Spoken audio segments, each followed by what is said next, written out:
Shalom, kita berjumpa kembali di channel Getsemani Ministry dalam khotbah Minggu 21 Januari 2024.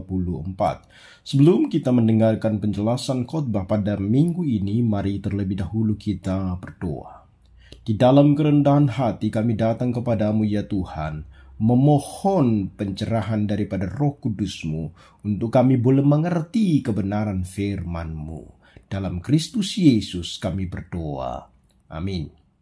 Firman Tuhan bagi kita di khotbah Minggu 21 Januari 2024 diambil dari Mazmur pasalnya yang ke-62 ayat 6 sampai dengan ayat yang ke-13.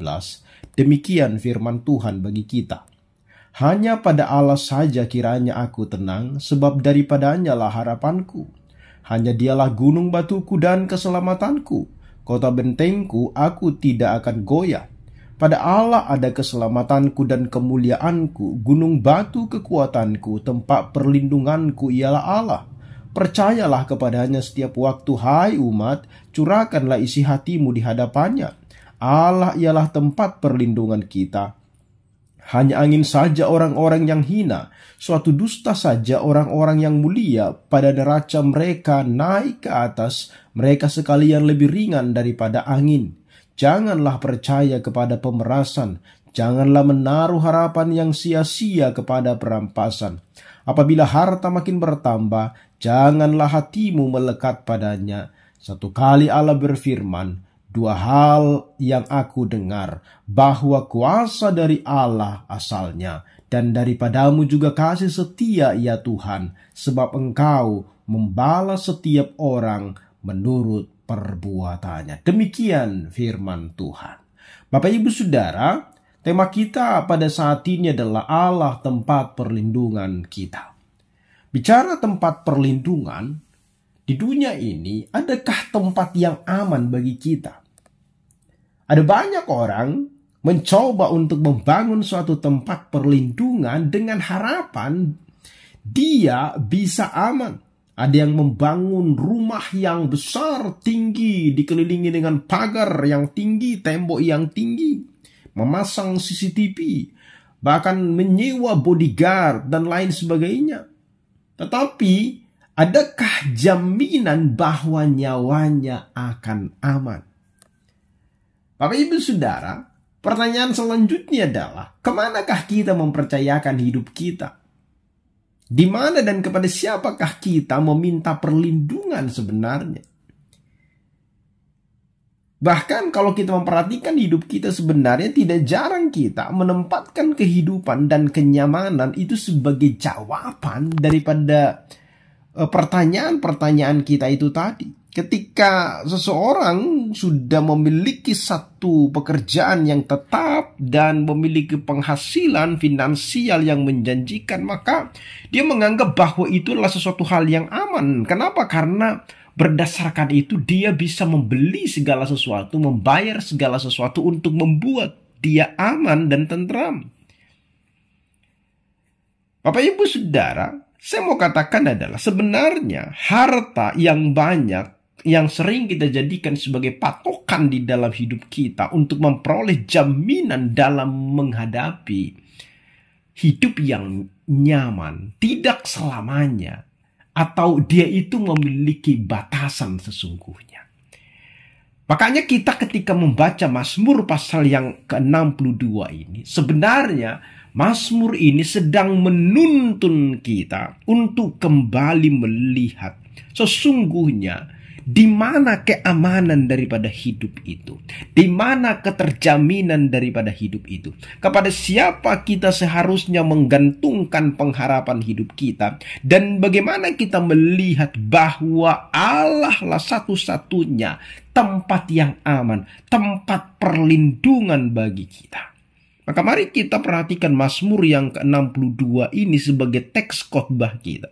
Mazmur ini adalah satu nyanyian Daud, sebuah nyanyian kepercayaan kepada Allah, bahwa Allah itu adalah tempat perlindungan. Dari teks ini paling tidak kita belajar 3 hal. Yang pertama adalah di ayat 6 sampai dengan ayat yang ke-7, bahwa hanya di dalam Tuhan ada kedamaian. Mazmur ini mengatakan hanya pada Allah saja kiranya aku tenang, sebab daripadanya lah harapanku. Hanya dialah gunung batuku dan keselamatanku, kota bentengku, aku tidak akan goyah. Kalau kita perhatikan di sini pemazmur memberikan satu pengulangan atau penegasan tentang keteguhan hati untuk menjadikan Tuhan sebagai tempat perlindungan. Di sini kita melihat bahwa Daud nampak memperlihatkan sebagai dirinya itu hanyalah sebagai dinding yang sudah roboh. Sedangkan dia melihat bahwa Tuhan adalah batu karang yang tinggi. Maka bagi jiwa yang hanya mempercayakan diri kepada Allah, waktu hanya akan membawa pengukuhan atas iman. Iman memberikan harapan kepada iman. Jadi di Mazmur ayat yang ke-6, kita melihat bahwa hanya Allah saja yang membuat seseorang itu bisa tenang. Pemazmur meyakini itu. Ini menunjukkan bahwa pemazmur memiliki pengharapan yang teguh kepada Allah. Ia percaya bahwa hanya Allah sajalah satu-satunya sumber ketenangan dan kekuatan yang sejati. Kalau kita perhatikan nanti, kata tenang di dalam teks ini merujuk kepada keadaan hati atau jiwa yang tidak tergoyahkan oleh kecemasan, ketakutan, atau tekanan apapun di dalam hidup. Pernyataan hanya pada Allah saja aku tenang dari ayat 6 ini menyiratkan bahwa pemazmur menemukan ketenangan yang sejati hanya dalam hubungannya dengan Allah. Ketenangan tersebut mencakup kepercayaan yang kokoh, di mana di sana ada ketenangan batin, keyakinan bahwa Allah adalah tempat perlindungan yang stabil dalam segala sesuatu, karena tidak ada yang lebih besar daripada Tuhan. Masalah apapun besarnya, kita harus tahu bahwa Tuhan jauh lebih besar daripada masalah kita itu. Sehingga Tuhanlah tempat kita berlindung. Dengan bersandar kepada Allah, pemazmur melepaskan kekhawatiran dan menemukan kedamaian yang tidak bergantung kepada kondisi atau situasi eksternal. Jadi kata tenang itu sama dengan kata salom dan sering digunakan untuk menyampaikan konsep perdamaian, ketenangan, kesejahteraan. Walaupun di dalam ayat 6 ini kita tidak menemukan atau tidak menggunakan kata salom secara langsung, tetapi ide ketenangan dan perlindungan dari Allah sangat erat kaitannya dengan konsep keseluruhan kata salom itu. Maka kalau kita lihat di dalam bahasa Ibrani, kata yang digunakan kata sagat untuk kata tenang itu sebagai sesuatu hal yang diam atau tenang di dalam arti positif, menunjukkan ketenangan batin dan kebebasan dari yang namanya kegelisahan. Maka Bapak Ibu Saudara, kalau di dalam hidup kita ini kita sering mencari ketenangan dan kekuatan dari berbagai sumber yang ada di dunia ini, seperti kekayaan, kekuasaan, atau kepopuleran. Tetapi ingatlah seperti keyakinan daripada pemazmur, dia adalah seorang yang kaya, dia seorang raja, dia memiliki kekuasaan. Tetapi lihatlah bahwa pemazmur ini secara khusus dia mengatakan bahwa hanya di dalam Tuhanlah kita mendapatkan ketenangan. Hanya dari Tuhanlah kita mendapatkan kekuatan sejati. Ketenangan dan kekuatan sejati hanya kita temukan di dalam Allah saja. Itu yang pertama.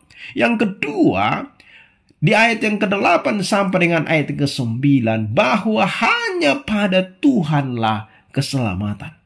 Pemazmur mengatakan di ayat yang ke-8 bahwa keselamatannya itu ada di dalam Allah.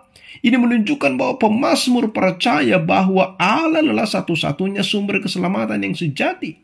Bahkan di ayat yang ke-9 kita melihat ada gema desakan terhadap umat Allah untuk untuk menjadikan Allah sebagai tempat perlindungan. Dikatakan bahwa percayalah kepada Allah, percayalah kepadanya setiap waktu, hai umat, curahkanlah isi hatimu di hadapannya. Allah ialah tempat perlindungan kita.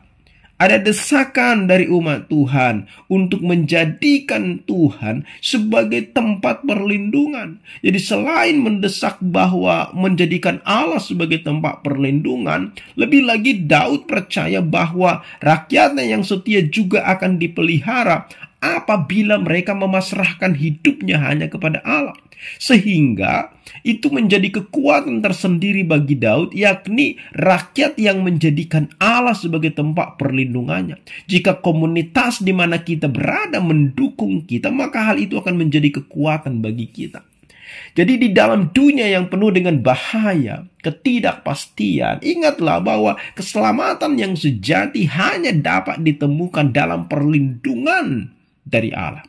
Segala upaya manusia untuk mencari keselamatan tanpa melibatkan Allah akan selalu membawa kepada sesuatu hal yang sementara, sesuatu hal yang rapuh.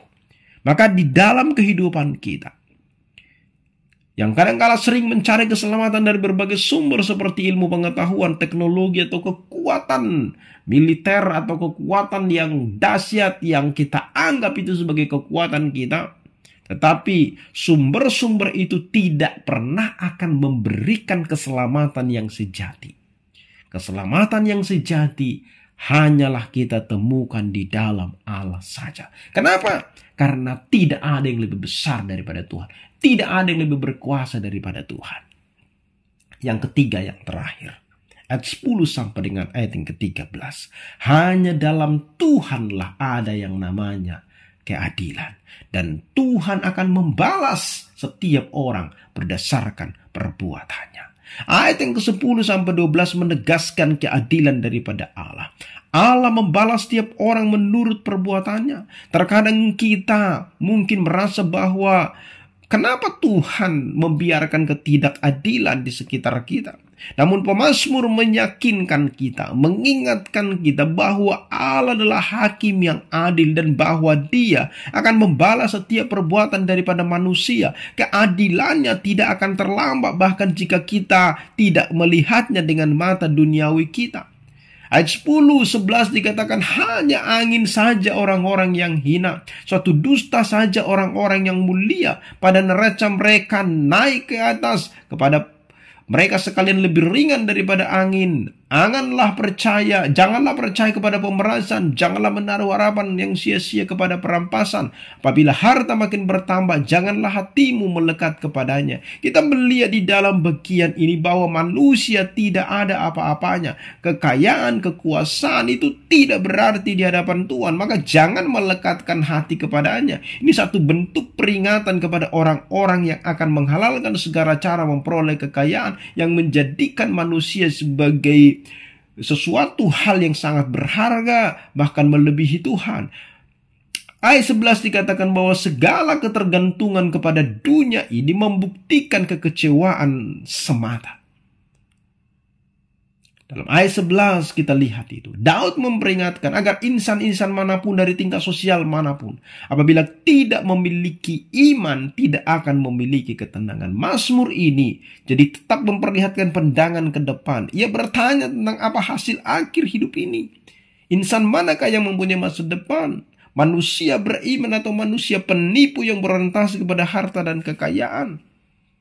Dan kita melihat di sini secara khusus 12-13 itu. Satu kali Allah berfirman, dua hal yang aku dengar bahwa kuasa dari Allah asalnya, dan daripadamu kasih setia, sebab engkau membalas setiap orang menurut perbuatannya. Jadi ini adalah satu klimaks dari bagian ini yang mengingatkan ulang bahwa ketenangan bersama dengan Allah dalam firman-Nya dan umat-Nya, dan juga bahwa Dia adalah Allah yang kuat, Allah yang penuh kasih, Allah yang adil. Jadi memahami kuasa daripada Allah akan memampukan kita untuk percaya bahwa Allah sanggup memberikan yang terbaik di dalam hidup kita. Dan Dia adalah Allah yang adil. Jadi memahami bahwa Allah adalah Allah yang adil akan menjadi sebuah peringatan kepada kita bahwa Dia adalah Allah yang membalas setiap orang menurut perbuatannya. Mempercayakan hidup kepada Allah adalah pengharapan yang memberikan jaminan akan kesetiaannya kepada kita. Oleh karena itu, Pertanyaannya bagi kita, percayakah kita bahwa hasil hidup ini berada di tangannya dan hanya dialah tempat perlindungan kita? Maka pertanyaan yang harus kita jawab, kepada siapa kita mempercayakan hidup kita ini?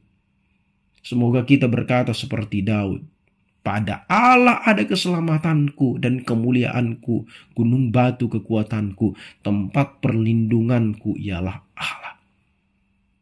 Jadi kalau kita perhatikan Bapak Ibu Saudaraku yang terkasih, keyakinan Daud kepada Allah sebagai gunung batu, keselamatan, kota bentengnya, inilah yang menjadi kekuatan dan pengharapan kita. Jadi sama seperti keyakinan Daud ini, seperti itulah kiranya keyakinan kita. Jadi Mazmur 62 ayat 6-13 ini mengajarkan kita untuk meletakkan segala harapan dan kepercayaan kita sepenuhnya kepada Allah. Hanya dalam Dia kita menemukan ketenangan sejati, keselamatan yang abadi, kekuatan yang tidak terbatas. Marilah kita dalam hidup ini bergantung dan taat kepadanya, mengandalkan Dia dalam setiap langkah hidup kita. Kiranya Allah memberkati dan memberikan kekuatan untuk hidup sesuai dengan kehendak-Nya bagi kita. Amin. Kita berdoa. Tuhan, terima kasih untuk berkat-Mu. Firman-Mu kiranya meneguhkan, menguatkan kami, dan ajari kami menjadi pelaku firman-Mu di dalam hidup kami. Dalam Kristus Yesus kami berdoa. Amin.